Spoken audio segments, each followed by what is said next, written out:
I'm back with Dr. Neil Frank, the former director of the National Hurricane Center. We're talking about climate change.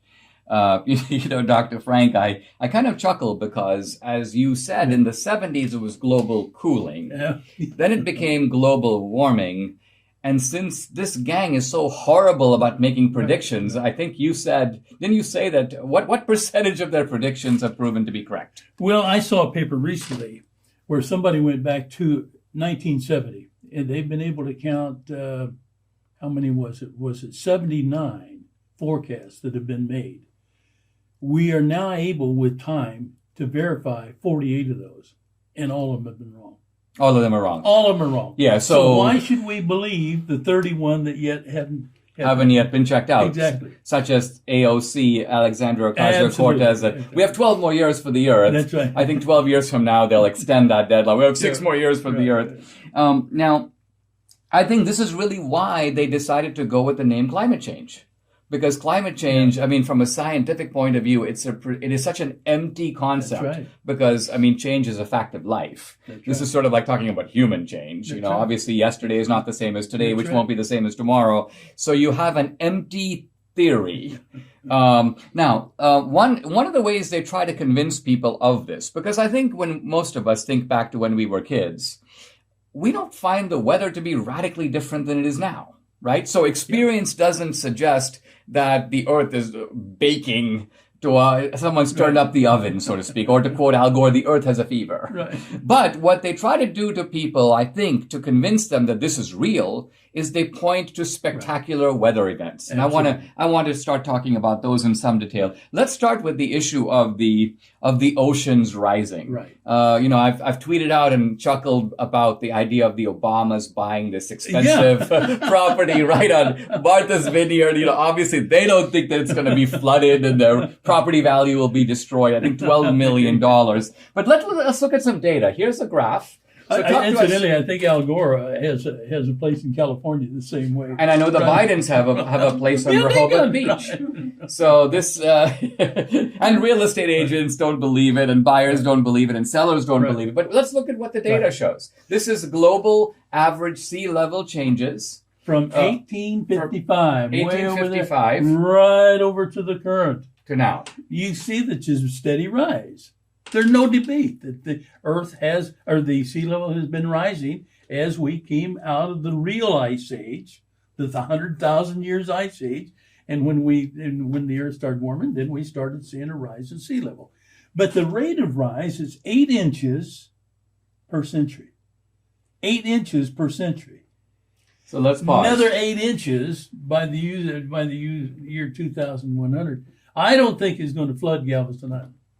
Yes. Okay. So, but I see another significance in this 8 inches, which is to say, let's look at between 1855 and 1875, when let's just say that the Industrial Revolution had gotten started, but the level of CO2 being pumped into the atmosphere was much less than it is now, and yet you're saying the sea level rose 8 inches. That's right. So the sea level rise has been roughly constant. Right. And you're saying we can live with 8 inches. Absolutely. Big deal, right? Absolutely. Okay. And if you go back here into the early period of time, this 8 inches is not at all unusual for the rise of sea level. And I point out that the carbon dioxide levels really didn't start up until after World War II. A little bit after World War I, back over here, but it's World War II where you saw it. I mean, that's pretty obvious because even take something like the car. Right.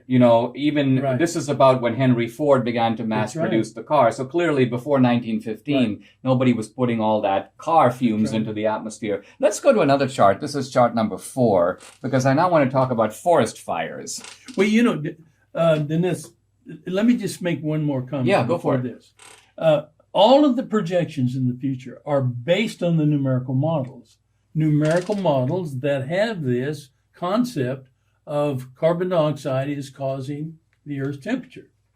Even today, the models still have that built into their models. Well, so you're going to forecast rising sea levels. Well, that's what you've told the model to do. Oh, Okay. fascinating. Yes. Right. Let's look at forest areas burned, and this is 1926 to 2017. Way on the left would be 1926, before World War II. Look at the devastating that was taking place. So this is million acres That's burned, right. and you're saying in 1926 there were about 25 million acres That's burned by forest fires, and this peaked in the 30s Well- when you had over 50 million. Yeah, and this is your Dust Bowl, the years, okay? Yes. And so very, very hot temperatures over the entire. And we didn't see a change until World War II. Now, I've asked foresters, what happened here? Well, we initiated some very effective programs to preserve our forests. Let me put it differently for people who are just listening to this. So starting about 1958 Right. and continuing to the present, a Right. dramatic plummeting of forest areas Absolutely. burned. And you're saying all of this has absolutely nothing to do with climate change, Absolutely. but what it has to do with is effective forestry. That's right. Right. And we also had a lot of education here for our people. Now, you'll notice that over here, as we move towards the current, there is a little slight increase.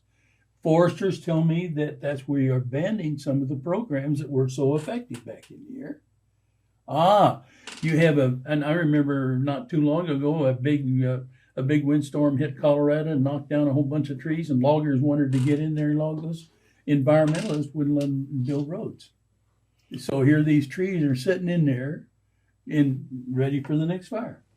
Wow. So we abandoned some of the tools, and it's also important to note that we are moving into areas because of the population growth. We are moving into areas here.